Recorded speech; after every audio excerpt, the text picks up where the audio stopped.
안녕하십니까. 이어서 경남 소식입니다. 삼성의 조직적인 노조와해 공작에 이어 삼성에서 한화그룹으로 넘어간 전 한화테크윈에서도 노조와해 시도가 있었던 것이 검찰 수사로 확인됐습니다. 사내에서 금속노조를 없애라는 지시가 있었던 것으로 드러났습니다. 보도에 손은혁 기자입니다.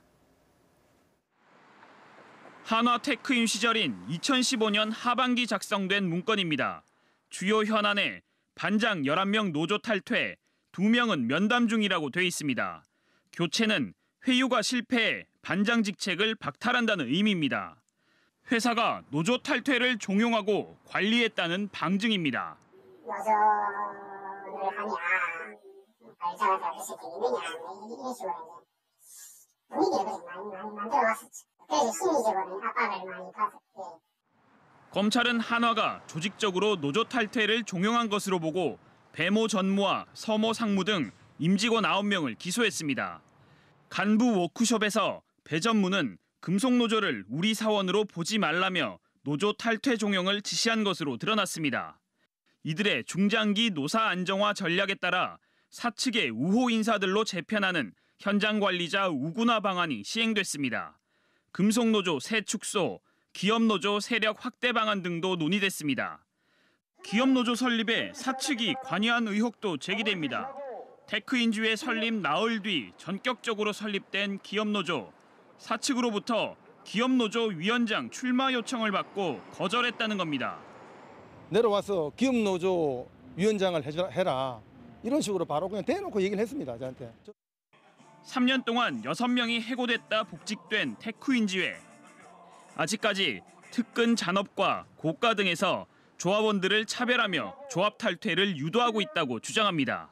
고가를 많이 잘못 줘서 불이익을 주는 거죠. 임금을 못 올리게 하고 차별화시키는 거죠. 그러면서 또 고가가 잘못 받으면 진급이 안 되는 거고.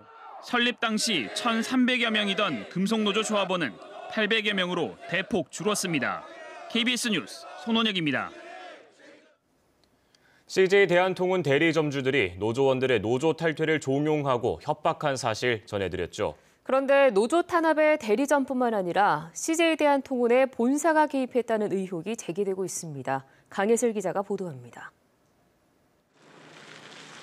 지난 12월부터 지금까지 부분 파업을 벌이고 있는 부산택배노조. 대리점은 CJ 대한통운 중부산 지점에 공문을 보냅니다. 대리점은 파업에 참가하는 노조원들의 이름과 담당 구역을 적은 후 배송 차질이 예상된다며 조처를 해달라고 요청합니다. 이에 CJ 대한통운 측은 즉각 대체 인력을 뽑아 계약서를 작성하고 투입합니다. KBS가 확보한 계약서만 7장, 즉 7명의 대체 인력 투입이 확인됐습니다. 또 다른 대체 인력 계약서, 이 계약서가 작성된 건 10일과 14일입니다. 노조는 본사가 대리점의 요청 전에 이미 대체 인력 확보에 나섰다며 본사 차원에서 파업을 무력화시키고 있다고 주장합니다. 대체 배송과 관련된 계약을 쟁의 기간 중에 승인을 하고 있습니다. 쟁의 기간 중 대체 인력 투입은 명백한 불법 행위에도 불구하고 CJ 대한통운이 직접 승인하고 있고요. 노조법은 사용자는 쟁의 행위 기간 중 쟁의 행위로 중단된 업무의 수행을 위해 사업과 관계없는 자를 채용 또는 대체할 수 없다고 정하고 있습니다. 하지만 CJ 대한통운 측은 노동부의 행정 해석에 따라 불법이 아니라고 반박합니다. CJ 대한통운이 택배기사를 직접 고용한 게 아니기 때문에 이 경우 대체 인력 투입이 아니라 대리점의 인력을 지원한 거라는 겁니다. 노조는 또 CJ 대한통운 측이 노조 탄압에도 개입했다고 주장합니다. 대리점주가 본사 직원이 강경 대응을 지시했다는 사실을 밝혔다는 겁니다. 왔으면 뻔한 얘기가 아니고 강경 대응을 하라 없습니다. 강경 대응하라는 게 당기는 거 없이 다 해결을 해라. 지점에서도 지원할 테니까. 그러니까 지점 지원한다는 게 X가 지원해주겠다 그 이야기. 이 같은 의혹에 대해서도 CJ 대한통운 측은 노조 측의 주장일 뿐 실제 사실이 아니라고 답했습니다. KBS 뉴스 강예슬입니다. 부산과 진해 사이에 있는 신항의 물동량이 크게 늘면서 해양수산부가 제2신항을 만들려고 하고 있습니다. 그런데 이 제2신항을 놓고 또다시 경상남도와 부산시가 경쟁하고 있는데요. 경상남도는 진해 제덕만이 부산 가덕도보다 훨씬 유리한 것으로 보고 있습니다. 10조 원대 사업비가 투입되는 대규모 국책 사업인 제2신항.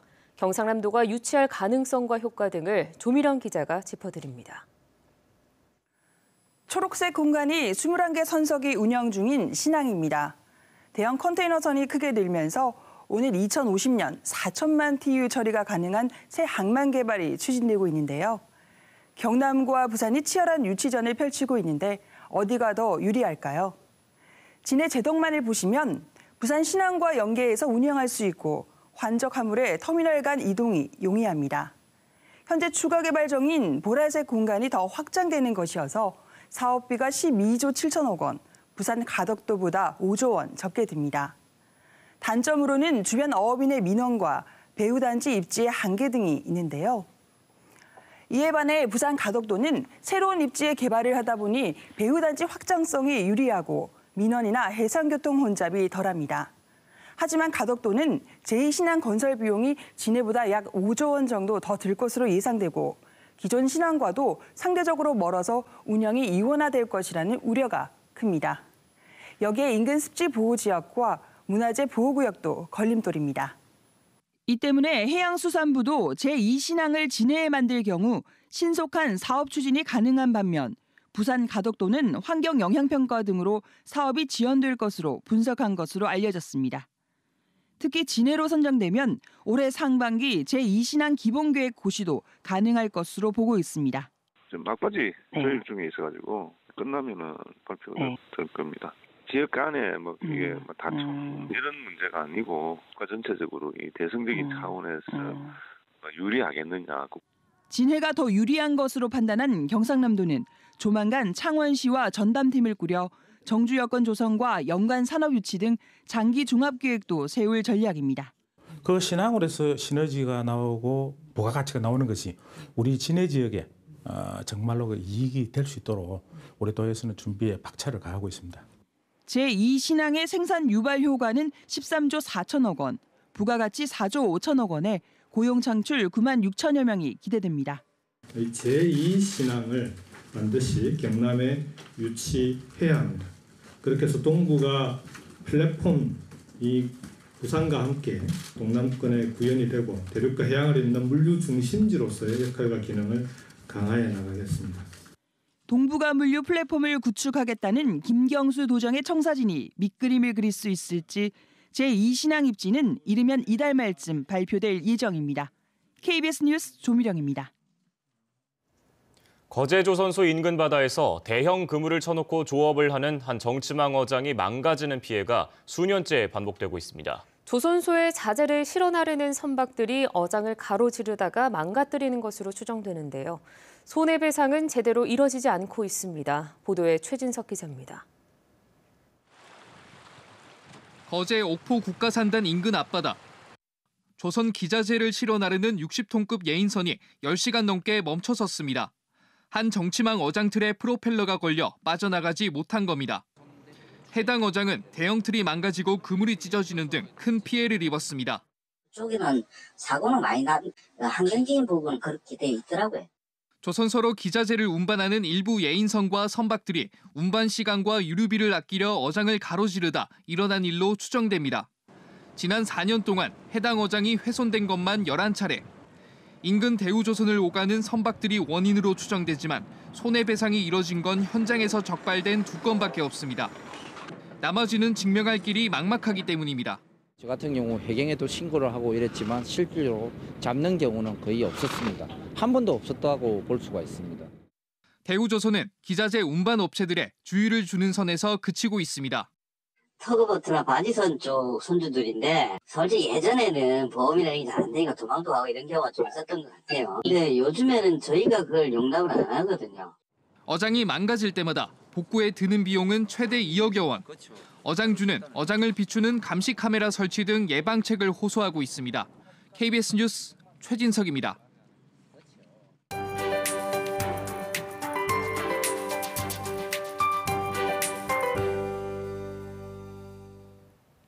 금요일인 오늘 경남 지역은 활동하기 무난한 날씨가 이어집니다. 종일 맑은 하늘 볼 수 있겠고요. 기온도 평년보다 1도에서 4도가량 높아 포근하겠습니다. 대기질도 크게 나쁘지 않습니다. 미세먼지 농도 종일 보통 수준을 유지하겠습니다. 하지만 내일부터는 또다시 대기질이 나빠집니다. 오늘 늦은 오후부터 국외 오염물질이 유입되기 시작할 텐데요. 우리나라 서쪽 지역부터 먼지 농도가 높아지기 시작해 내일은 경남 지역도 먼지 농도가 나쁨 수준으로 올라가겠습니다. 주말에 야외 활동 계획하시는 분들은 이 점 참고하셔야겠습니다. 주말에 눈비 소식도 나와 있습니다. 내일 오후부터 하늘빛이 차차 흐려지겠고요. 일부 남해안으로는 빗방울이 살짝 떨어지겠습니다. 모레 일요일에는 경남 전 지역으로 비나 눈이 내리다가 오전 중에 모두 그치겠습니다. 비와 눈의 양이 워낙 적어서 먼지를 해소해 줄 수 있을지는 조금 더 지켜봐야겠습니다. 현재 위성 영상 보시면 전국적으로 맑은 하늘 드러나 있습니다. 대기 건조함은 조금 더 심해져서요. 창원에는 건조주의보까지 내려졌습니다. 오늘도 불조심하셔야겠습니다. 현재 기온은 어제와 비슷하게 출발합니다. 동부 지역은 창녕과 함안 영하 8도, 통영과 거제가 0도에 머물고요. 낮 기온은 10도 안팎으로 어제보다 조금 더 오르겠습니다. 경남 서부 지역은 현재 기온 거창과 합천이 영하 7도로 출발해서 낮 기온은 10도 안팎까지 오르는 등 일교차가 무척 크게 벌어지겠습니다. 오늘 바다의 물결은 어제보다 잔잔해졌지만 동해남부 먼바다에서는 최고 2.5m까지 여전히 높게 일겠습니다. 일요일에 비가 그친 뒤로 날씨는 약간 추워지겠고요. 다음 주에도 내내 맑고 건조한 날씨가 이어지겠습니다. 기상정보였습니다. 남해군은 26억 원을 들여 이달부터 올해 말까지 남해읍 아산 4지구의 급경사지 붕괴 위험 지역을 정비합니다. 통영시는 농가 소득 향상을 위해 겨울에 감자를 수확할 수 있도록 비닐 피복을 이용한 재배 기술을 확대합니다. 밀양시가 오는 25일까지 상반기 지역 공동체 일자리 사업 참여자를 모집합니다.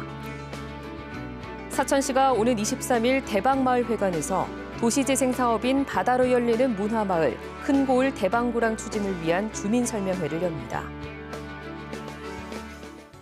오는 4월 3일 창원 성산구 국회의원 보궐선거에 출마하는 손석형 민중당 예비후보가 보육과 교육의 국가 책임제를 공약했습니다. 또 국공립보육시설 비율을 현재 50%까지 늘리고 아동과 청소년의 병원비 부담이 1년에 100만 원을 넘으면 초과 금액을 지원하는 100만 원 상한제를 약속했습니다. 박종훈 경남도 교육감은 경남 학생 인권 조례에 대해 원칙을 지키는 범위 안에서 수정안을 낼 것이라고 밝혔습니다. 박 교육감은 어제 신년 기자간담회에서 그동안 수렴된 의견을 조례안에 반영 중이라고 말해 조례안을 수정한다는 의사를 분명히 했습니다.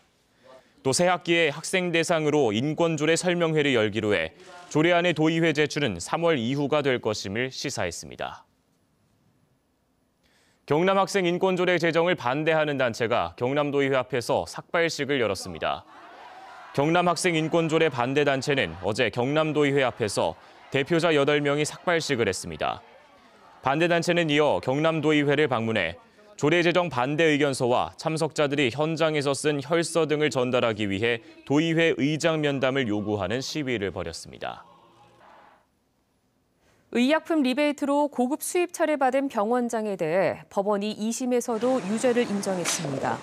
창원지법은 의료법 위반 혐의로 재판에 넘겨진 병원장 41살 김모 씨가 제기한 항소를 기각하고 징역 10월에 집행유예 2년, 추징금 9,900만 원 등을 선고한 원심을 유지했습니다. 김해의 한 개인 종합병원 병원장 김 씨는 지난 2015년 의약품업체 2곳에서 빌린 고가의 수입 승용차를 공짜로 타고 다닌 혐의를 받고 있습니다. 따오기 40여 마리가 이르면 오는 3월에서 5월 사이에 우포늪에 자연 방사될 예정입니다. 창녕군은 최근 따오기 43마리가 1차 야생 적응 훈련에 들어갔다며 정확한 방사 시기가 정해지면 2차 훈련을 시작할 예정이라고 밝혔습니다. 올해는 국내에서 따오기가 멸종한 지 40년이 되는 해로 지난 2008년 람사르 총회를 앞두고 중국에서 선물 받은 따오기 한 쌍을 시작으로 창녕에서 따오기 복원 사업이 시작됐습니다. 뉴스를 마칩니다. 시청해주신 여러분 고맙습니다.